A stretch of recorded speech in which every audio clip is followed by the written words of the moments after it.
bicara kitab suci, bicara kejujuran.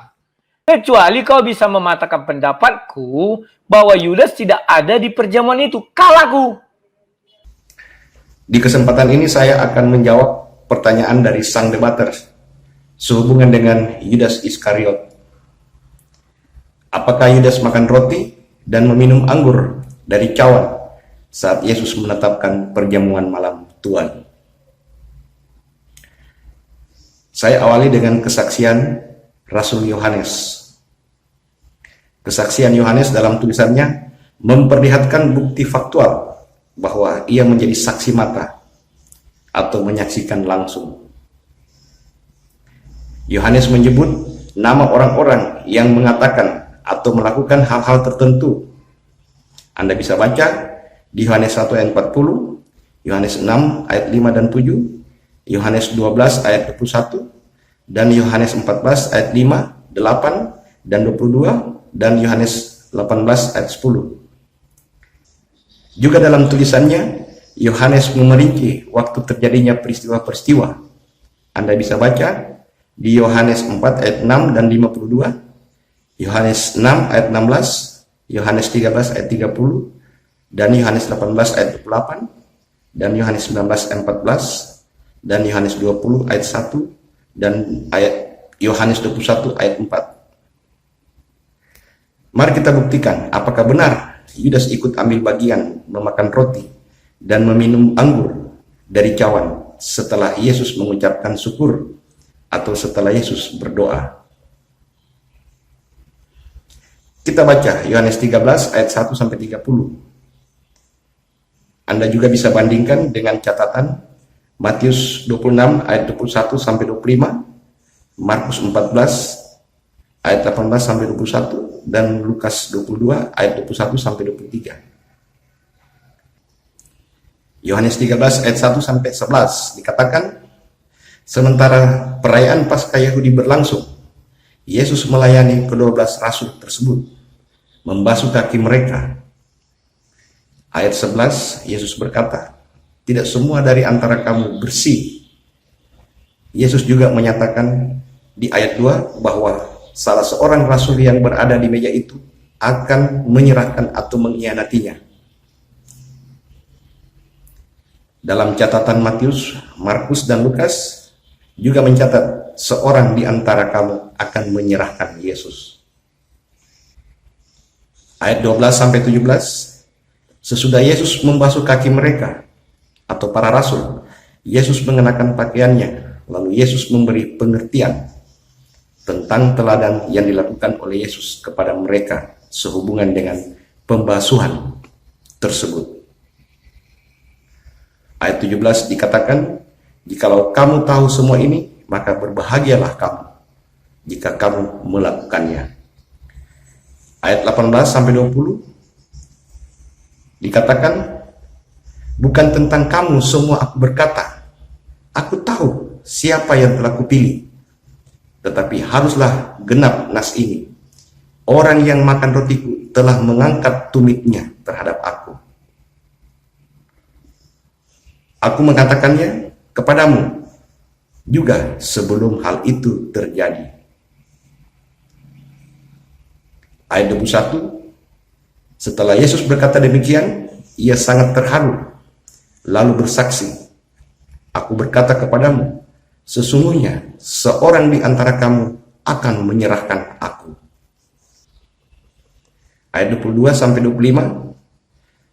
Murid-murid itu memandang seorang kepada yang lain. Mereka ragu-ragu siapa yang dimaksudkannya. Dalam catatan Matius 26 ayat 22 sampai 24, dengan hati yang sangat sedih berkatalah mereka seorang demi seorang kepadanya, bukan aku ya Tuhan. Markus 14 ayat 19 sampai 21. Maka sedihlah hati mereka dan seorang demi seorang berkata kepadanya, bukan aku Tuhan. Yohanes 13 ayat 26 sampai 29. Untuk menunjukkan lebih jauh siapa sebenarnya dimaksud yang menyerahkan Yesus, Yesus memberi Yudas potongan roti yang dicelup dan menyuruh Yudas untuk segera melakukan apa yang ingin dia lakukan. Namun tidak ada seorang pun dari mereka mengerti apa maksud Yesus mengatakan itu kepada Yudas. Ayat 29, karena Yudas memegang kas, ada yang menyangka Yesus menyuruh Yudas membeli untuk keperluan perayaan atau memberi apa-apa kepada orang miskin. Jadi untuk menunjukkan siapa sebenarnya dimaksud yang menyerahkan Yesus, Yesus memberi Yudas sepotong roti yang telah dicelup. Ayat 30, setelah Yudas menerima potongan roti yang dicelup tersebut, ia segera pergi meninggalkan tempat itu. Yohanes 13 ayat 31 dan 32 dikatakan, sesudah Yudas pergi, barulah Yesus menetapkan perjamuan malam Tuhan. Lalu berkatalah Yesus, sekarang anak manusia dipermuliakan dan Allah dipermuliakan di dalam dia.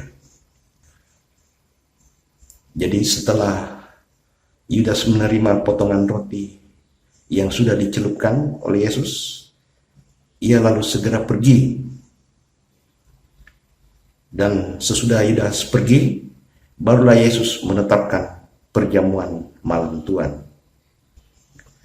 Matius 26 ayat 26 sampai 30, Markus 14 ayat 22 sampai 25, dan Lukas 22 ayat 19 sampai 20, dan ayat 28 sampai 30.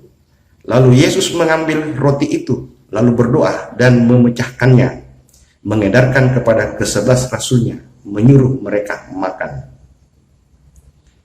Demikian juga dengan cawan, Yesus berdoa lalu diberikan kepada ke-11 rasulnya sebagai tanda perjanjian baru.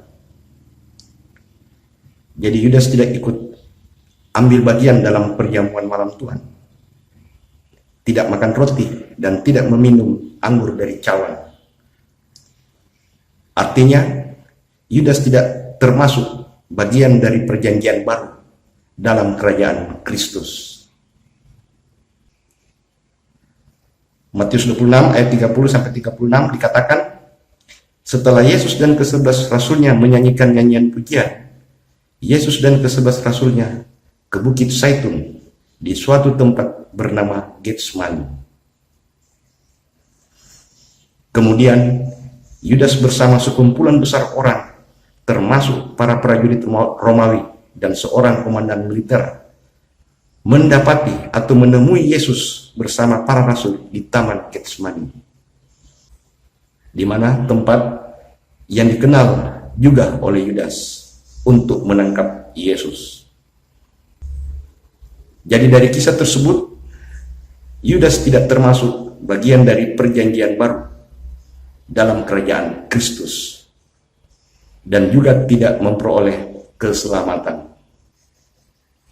Demikian jawaban dari pertanyaan sang debater. Semoga dapat bermanfaat.